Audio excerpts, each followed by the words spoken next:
일상에 바쁜 여러분들을 대신해서 지식과 인사이트를 정리해드리는 매일 독서 매일 인사이트입니다. 오늘은 지금을 살지 못하는 당신에게, 이 책에 대해서 한번 살펴보도록 하겠습니다. 이 책의 저자는 이혼 전문 변호사 이런 직업을 가지고 있죠. 그래서 결혼과 이혼에 대해서 아주 많은 이야기들이 나옵니다. 결혼은 참으로 복잡한 관계구나, 법률적으로 엮여있는 관계이기 때문에 물론 순탄하게 흘러가면 아무 문제 없지만 갈등이 생겼을 때 법률 관계가 매우 복잡한 거죠. 이 복잡성에 대해서 어떤 느낌을 갖게 되는 것 같고, 여튼 이 책을 관통하는 하나의 주제는 주체적인 삶을 살아라 보다 구체적으로 주체적인 연애와 주체적인 결혼을 하세요, 이렇게 정리해 볼 수 있을 것 같아요. 그러니까 결혼과 이혼이라는 거는 우리가 인생을 살아가면서 겪는 통과 의례, 그 무수한 과정들, 그것에 불과하다는 거죠. 근데 우리는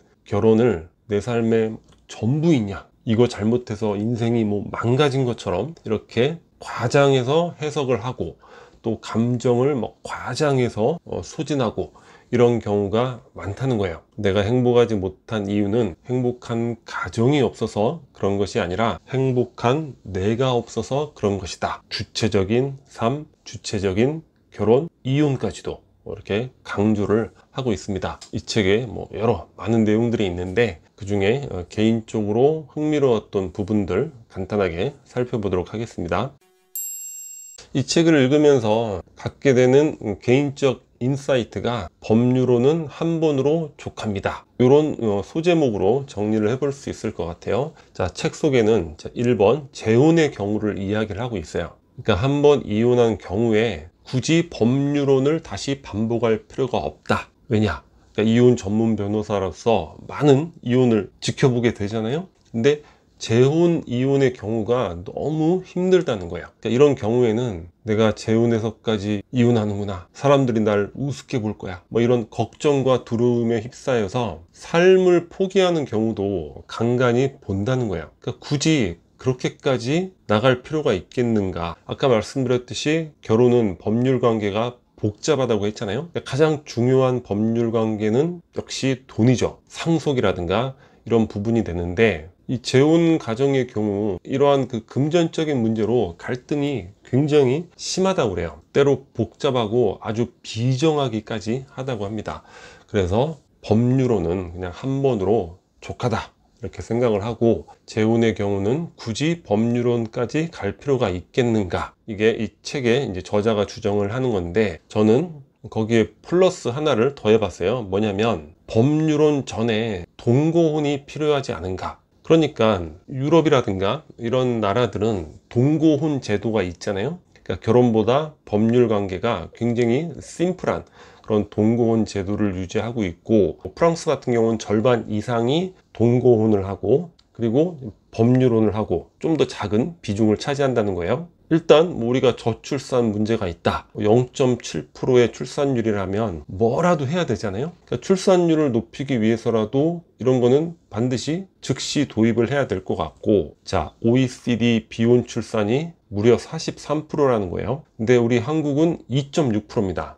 그러니까 과거에 갖고 있는 이런 결혼에 대한 관념과 법률혼이라는 이 법률 관계가 복잡한 이런 제도로는 지금 시대에 많은 사람들의 그 요구를 담아낼 수가 없는 거죠. 제가 여러 번 말씀드렸지만 문화라는 거는 종교라든가 그 민족의 역사라든가 이런 것에 영향을 받는다, 이런 게 아니라고 말씀드렸잖아요. 물론 그런 부분도 있겠지만 우리는 전적으로 그런 거라고 이제 오해하고 착각을 하죠. 그렇지가 않아요.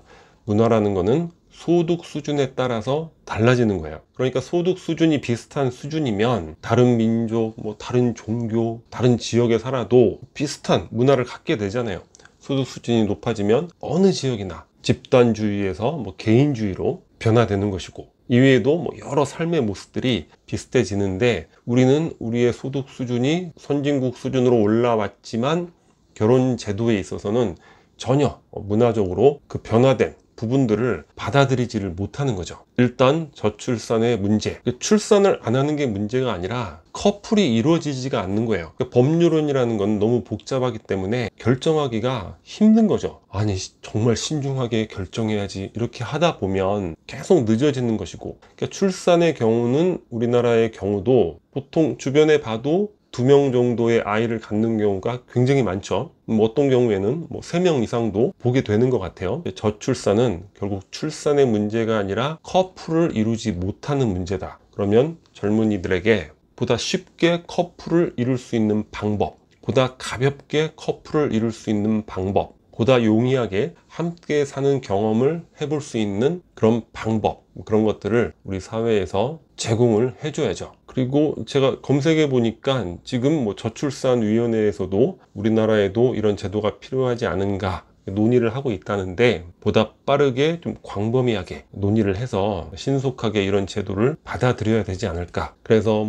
집을 장만해서 돈을 엄청 벌어가지고 내가 함께 사는 경험을 가져야지, 이런 게 아니라 보다 가볍게 소박한 생활을 한다 하더라도 함께 살아볼 수 있는 그런 것들, 동거혼을 통해서 살다가 그리고 이제 법률혼으로 이렇게 이양되는 경우가 많다는 거야, 유럽의 경우도. 그래서 법률혼이 한 번으로 족하다. 제가 느낀 거는 법률혼 전에 우리가 동거혼이라는 문화, 제도, 그런 생활 형태, 그런 것들을 보다 넓은 마음으로 이해하고 받아들여야 되지 않을까, 그런 생각을 해보게 됐습니다.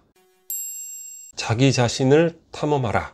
제가 요 전 영상에서 이너게임, 아우터게임이라는 개념을 말씀을 드렸잖아요. 이너게임, 내재적 동기, 내면의 힘, 그런 것들이 더욱 중요하다, 이런 말씀을 들었는데, 저도 계속해서 나이가 들고 책도 읽고 사색하고 그러면서 느끼는 게, 이 내면의 영역이라는 게 공간적으로 아주 작은 영역인 것처럼 보이지만 무한히 큰 영역이지 않을까, 그런 생각을 많이 해보게 되는데, 월든의 작가 헨리 데이빗 소로의 아주 멋진 글이 있는 거예요.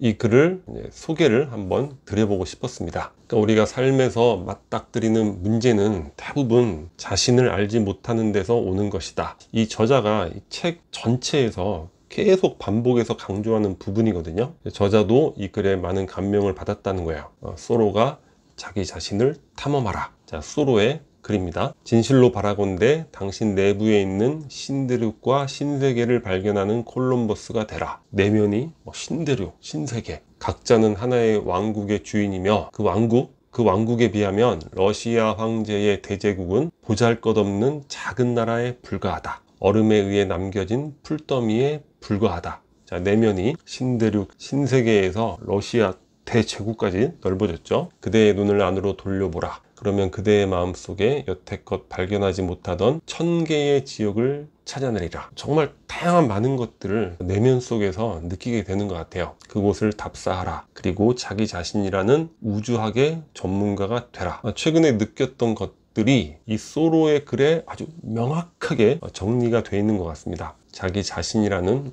우주, 내면을 우주에 비유한 거죠. 그런 것 같아요. 전 우주보다 넓은 게 내 관점에서는 나의 내면이 되는 거죠. 나의 내면이라는 우주. 그래서 자기 자신이라는 우주학의 전문가가 되라. 이렇게 소로가 이야기를 하고 있습니다. 최근에 상념, 이런 것들을 아주 명쾌하게 정리해주는 그런 글인 것 같아요. 저에게 있어서는 혹시 여러분들에게도 도움이 될 수 있지 않을까 싶어서 한번 소개를 해드리게 됩니다. 자, 오늘 영상은 여기서 마치도록 하겠습니다. 캐리커처가 구독 버튼이고요. 구독과 좋아요 많이 부탁드리겠습니다. 감사합니다.